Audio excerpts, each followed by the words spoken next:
నరేంద్ర మోదీ హైదరాబాద్ పర్యటన అనంతరం తెలంగాణ రాజకీయాల్లో ఊహించని విధంగా జనసేన పార్టీ పేరు చర్చనీయాంశంగా మారింది. కొద్ది రోజుల క్రితం వరకు తెలంగాణ రాజకీయాల్లో పెద్దగా ప్రస్తావనకు రాని ఈ పార్టీ ఇప్పుడు రాష్ట్ర రాజకీయ చర్చల్లో ప్రధాన అంశంగా మారడం విశేషం. ప్రొఫెసర్ నాగేశ్వరరావు వివాదంతో మొదలైన ఈ రాజకీయ రచ్చ రోజురోజుకి కొత్త మలుపులు తిరుగుతూ చివరికి హైదరాబాద్ మణికొండలో జనసేన పార్టీ కార్యాలయం ఏర్పాటు వరకు చేరుకుంది. దీంతో తెలంగాణ రాజకీయాల్లో జనసేన భవిష్యత్తు, పవన్ కళ్యాణ్ వ్యూహం, బీజేపీతో ఉన్న సంబంధాలపై విస్తృతంగా చర్చ జరుగుతోంది.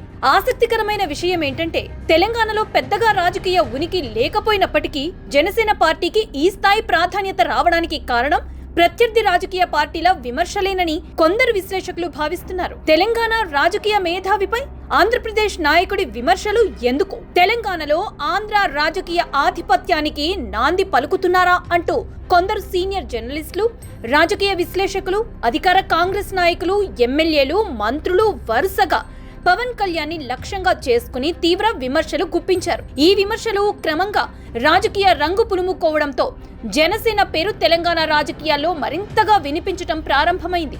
ఈ వివాదంలో బీఆర్ఎస్ నాయకత్వం కూడా భాగమైంది. బీఆర్ఎస్ నేత కల్వకుంట్ల కవిత పవన్ కళ్యాణ్ తో పాటు ఆంధ్రప్రదేశ్ రాజధాని అమరావతి గురించి చేసిన వ్యాఖ్యలు కూడా కొత్త చర్చకు దారితీశాయి. ఒకప్పుడు తెలంగాణ ఉద్యమానికి నాయకత్వం వహించిన బీఆర్ఎస్ పార్టీ ఇప్పుడు తెలంగాణ రాజకీయాల్లో పవన్ కళ్యాణ్ ప్రవేశాన్ని బహిరంగంగా ప్రశ్నించటం రాజకీయంగా ఆసక్తికర పరిణామంగా మారింది. మరోవైపు తెలంగాణ రాష్ట్ర ఏర్పాటులో కీలక పాత్ర పోషించిన కాంగ్రెస్ పార్టీ కూడా పవన్ రాజకీయ అడుగులను తీవ్రంగా విమర్శిస్తోంది. ఈ పరిస్థితుల్లో తెలంగాణలోని ప్రధాన రాజకీయ శక్తులన్నీ ఒకే సమయంలో జనసేనపై దృష్టి సారించటం గమనార్హం.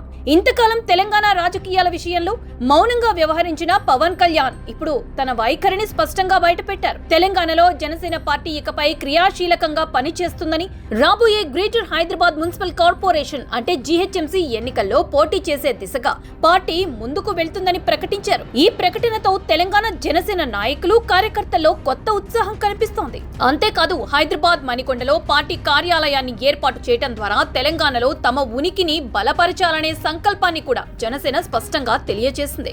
అయితే ఇక్కడ కొన్ని కీలక ప్రశ్నలు తలెత్తుతున్నాయి. ఇంతకాలం తెలంగాణ రాజకీయాలకి దూరంగా ఉన్న పవన్ కళ్యాణ్ ఒక్కసారిగా ఎందుకు యాక్టివ్ అవుతున్నారు? తెలంగాణలో ప్రస్తుతం జనసేనకు బలమైన సంస్థాగత నిర్మాణం లేదు. రాష్ట్ర వ్యాప్తంగా ప్రభావం చూపగలిగే నాయకత్వం కూడా పరిమితంగానే ఉంది. అలాంటి పరిస్థితుల్లో హైదరాబాద్ లో పార్టీ కార్యాలయం ఏర్పాటు చేయటం వెనక ఉన్న అసలు వ్యూహం ఏంటి? ఇది కేవలం ప్రత్యర్థుల విమర్శలకు ప్రతిస్పందన మాత్రమేనా, లేక ముందుగానే రూపొందించిన దీర్ఘకాలిక రాజకీయ ప్రణాళికలో భాగమా అనే ప్రశ్నలు ఇప్పుడు రాజకీయ వర్గాల్లో చర్చనీయాంశంగా మారాయి. ఇదే సమయంలో మరో రాజకీయ కోణం కూడా తెరపైకి వచ్చింది. కాంగ్రెస్ నాయకులు, బీఆర్ఎస్ నేతలు, కొందరు తెలంగాణ వాదులు పవన్ కళ్యాణ్ వెనుక భారతీయ జనతా పార్టీ ఉందని ఆరోపిస్తున్నారు. ప్రధాని నరేంద్ర మోదీ సూచనల మేరకే పవన్ కళ్యాణ్ తెలంగాణ రాజకీయాల్లోకి అడుగు పెడుతున్నారని వారు విమర్శిస్తున్నారు. అయితే ఈ ఆరోపణలకు ఇప్పటి వరకు ఎలాంటి అధికారిక ఆధారాలు బయటకి రాలేదు. అయినప్పటికీ ఈ చర్చ రాజకీయ వర్గాల్లో కొనసాగుతూనే ఉంది. రాజకీయ విశ్లేషకులు మాత్రం మరో కోణాన్ని సూచిస్తున్నారు. తెలంగాణలో బీజేపీకి హైదరాబాద్ వంటి నగర ప్రాంతాల్లో కొంత బలం ఉన్నప్పటికీ గ్రామీణ ప్రాంతాల్లో ఇంకా విస్తరణ అవసరం ఉందని వారు చెప్తున్నారు. ఈ నేపథ్యంలో పవన్ కళ్యాణ్ కి ఉన్న యువత ఆదరణ, ఆయన వ్యక్తిగత ఇమేజ్, సినిమా నేపథ్యం, సామాజిక ప్రభావం బీజేపీకి ఉపయోగపడే అవకాశం ఉందని కొందరు అంచనా వేస్తున్నారు. మరోవైపు పవన్ కళ్యాణ్ కూడా తెలంగాణలో తన రాజకీయ పరిధిని విస్తరించుకోవడానికి ఇది సరైన సమయంగా భావిస్తున్నారని విశ్లేషణలు వినిపిస్తున్నాయి. అయితే మరో కీలకమైన ప్రశ్న కూడా ఇక్కడ తలెత్తుతోంది. ఆంధ్రప్రదేశ్ లోనే ఇంకా పూర్తి స్థాయిలో క్షేత్రస్థాయి సంస్థాగత బలం పెంచుకోలేని జనసేన పార్టీ తెలంగాణలో ప్రభావం చూపగలదా? ప్రస్తుతం తెలంగాణ రాజకీయాల్లో కాంగ్రెస్ అధికారంలో ఉంది. బీఆర్ఎస్ తిరిగి పుంజుకోవడానికి ప్రయత్నిస్తోంది. బీజేపీ తన స్థానాన్ని మరింత బలపరుచుకోవాలని చూస్తోంది. ఈ త్రిముఖ పోటీ మధ్య జనసేనకు రాజకీయ స్థలం దొరుకుతుందా లేదా అనేది రాబోయే రోజుల్లో తేలనుంది.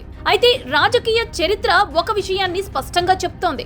కొత్త పార్టీలు మొదట తమ సంస్థాగత బలం ద్వారా కాకుండా ప్రజా చర్చల ద్వారా రాజకీయంగా ఎదుగుతాయి. ప్రస్తుతం తెలంగాణలో జనసేన విషయంలో కూడా అదే పరిస్థితి కనిపిస్తోంది. పార్టీకి పెద్దగా నిర్మాణాత్మక బలం లేకపోయినా రాజకీయ చర్చల్లో మాత్రం జనసేన పేరు ప్రధానంగా వినిపిస్తోంది. ఇది పార్టీకి ఒక అవకాశంగా మారుతుందా లేదా అనేది పవన్ కళ్యాణ్ రాజకీయ వ్యూహంపైనే ఆధారపడి ఉంటుంది. ఇప్పుడు అందరి దృష్టి జీహెచ్ఎంసీ ఎన్నికలపైనే ఉంది. ఈ ఎన్నికలను జనసేన తన రాజకీయ ప్రయోగానికి వేదికగా ఉపయోగించుకుంటుందా? ప్రస్తుతం జరుగుతున్న చర్చలను ఓటు బ్యాంకుగా మార్చుకోగలదా, లేక ఇది కొంతకాలం రాజకీయ సంచలనంగా మాత్రమే మిగిలిపోతుందా అనే ప్రశ్నలకు సమాధానం రాబోయే నెలల్లో తెలుస్తుంది. అయితే ఒక్క విషయం మాత్రం స్పష్టంగా కనిపిస్తోంది. తెలంగాణ రాజకీయాల్లో జనసేన అనే అంశం ఇప్పుడు అందరి దృష్టిని ఆకర్షిస్తోంది. ఇది తాత్కాలిక చర్చగా మిగిలిపోతుందా, లేక రాష్ట్ర రాజకీయాల్లో కొత్త సమీకరణాలకు నాంది పలుకుతుందా అనేది తెలంగాణ ప్రజలే నిర్ణయించబోతున్నారు. మీ అభిప్రాయం ఏంటి? తెలంగాణలో జనసేన నిజంగా ప్రభావం చూపగలదా?